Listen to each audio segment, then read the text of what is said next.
TGIF, it's Friday, January 19th, 2024. Your Day Weather Podcast brought to you by Hot Springs County Travel and Tourism, reminding you that in Thermopolis, you can always find yourself in some hot weather where you can swim, soak, and slide. Well, we're looking at the bitter cold air starting to leave us and staying out for a bit. It did decide, though, yesterday, as many of you noticed, it did decide to make a bit of a comeback, bringing temperatures down, a burst of snow and wind in many areas yesterday. However, as we're going to see, moderating temperatures are going to take us through the weekend and into early next week, but it will be cold for another day. It is going to still be pretty chilly today, especially along and just east of the divide. But temperatures begin to moderate this weekend into early next week as we'll see the bitter cold air more into the nation's midsection and the East Coast. Those areas through the weekend are going to be really, really cold and down into the southern parts of the U.S. as well. However, we are going to be looking at the pattern taking a breather. This happens naturally after this big outbreak of very cold weather across North America. You're going to see a readjustment in the pattern, and that readjustment means more Pacific and less Canada. That means a more moderate trend will develop, but it is going to be wet along the West Coast and in the far west. They need it, and we'll show you that here in a moment. That's good news. Always good to see that moisture move in. But that's where the action is really going to be. The Great Basin, the Southwest United States, and the West Coast. We'll have a snowpack update for you here at the end of these slides, as we are certainly looking at a big boost in not all areas, but many areas over the last 10 days with this weather pattern change. Well, we're back to the sundogs.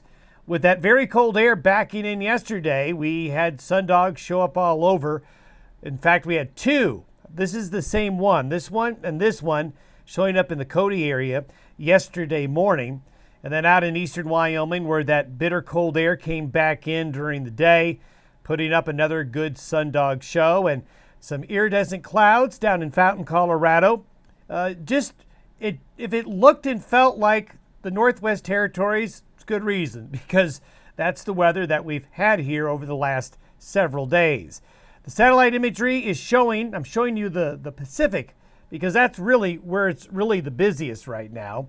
The very cold air, you can see the blue here is going into this part of the nation.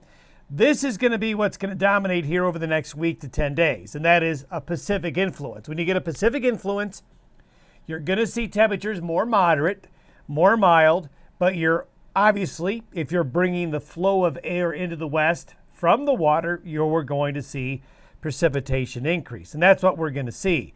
Here's the high pressure ridge developing today over the Intermountain West. Here's the very cold air that's going to be in the east and staying there. And this is the storminess, the cloudiness that I showed you on the satellite imagery. So through the course of the weekend, this high will come over the Intermountain West and the Western High Plains. The bitter cold air that's backed up this morning and will be for most of the day right along the divide is going to keep it chilly for many areas. Other than the Great Basin and the southwestern United States, the rest of the U.S. and a lot of Canada still looking at far below the seasonal average with temperatures. This is today, this is for tomorrow. So you can see there's a push east, warmer weather coming into the west, but it is still, in this part of the nation right here through the weekend, still you'll be hearing about the cold and lake effect snows in the Great Lakes and up into the northeastern parts of the U.S. as that bitter cold air comes across the region.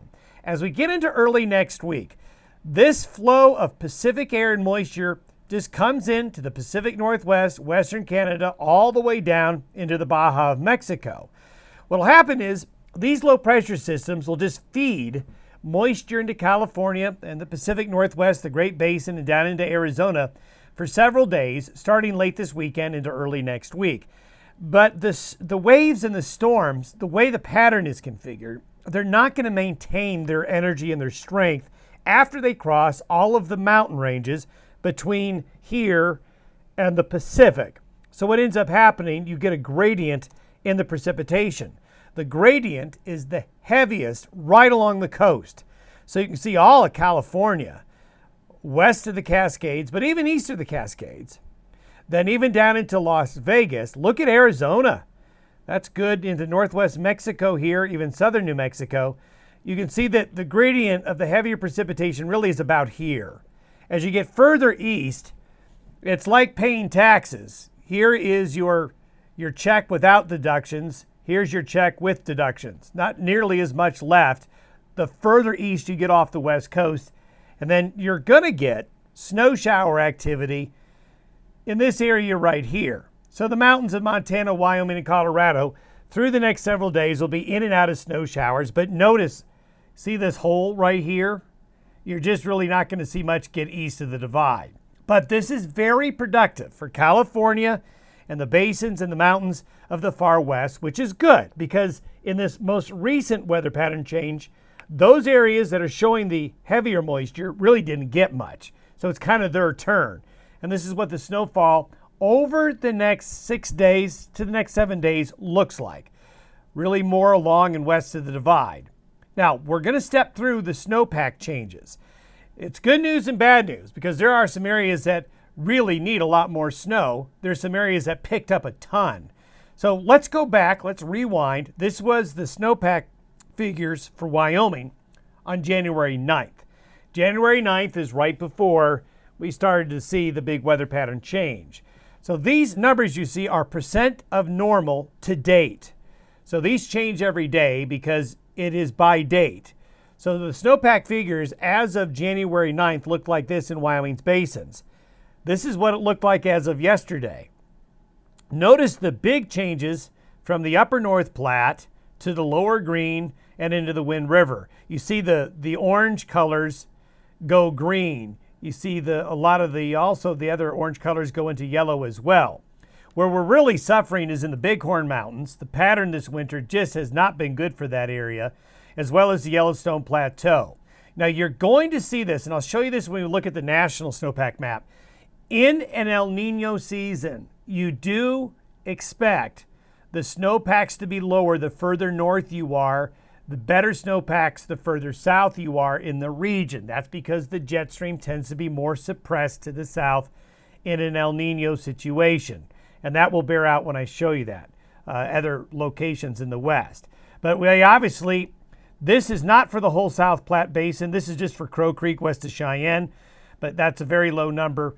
So the Bighorns, the northwest areas, and the southeast here. But this is really good. Some of the bigger drainages that hold the bigger amounts of water right here really showed a big increase. Look at that increase right there. Now let's look at Colorado. This was on January 10th. This is as of yesterday. Look at those numbers. We saw the upper Colorado go up 26%. That is a lot. So having the Colorado go to 102, the North Platte go to 96. Look at the South Platte Basin go to 97. So the southern areas saw a boost as well. And they're going to get later on in the season, I think, is when their best chances are going to be. But Colorado snowpack really improved. Let's look at the whole snowpack in the west. This is for January 9th. Look at all the red. Look at all the orange. But if we go and look what happened as of yesterday, or actually this is the 17th, so this actually does not include the snow that fell yesterday. You can see there's a lot of change in color. A lot of the orange goes yellow. A lot of the yellow goes green. The blue areas here show where actually snowpacks are well above average. What we're going to see through the winter is this area right here is probably going to suffer the most. And that is partly due to the El Nino pattern, where you're going to see improvements. And you're going to see this in the maps here in a moment. These areas right here, as we showed you with the increasing west coast moisture, snowpacks will improve there. The snowpacks will improve in the Sierra Nevada with the current pattern coming here over the next week. Big improvements in Utah here. So we're concerned about areas along and north of that line. These areas here, I think, will do a lot better by the time the snowpack season ends. We'll see how that plays out. Have yourself a great Friday and have a great weekend. We'll see you on Monday.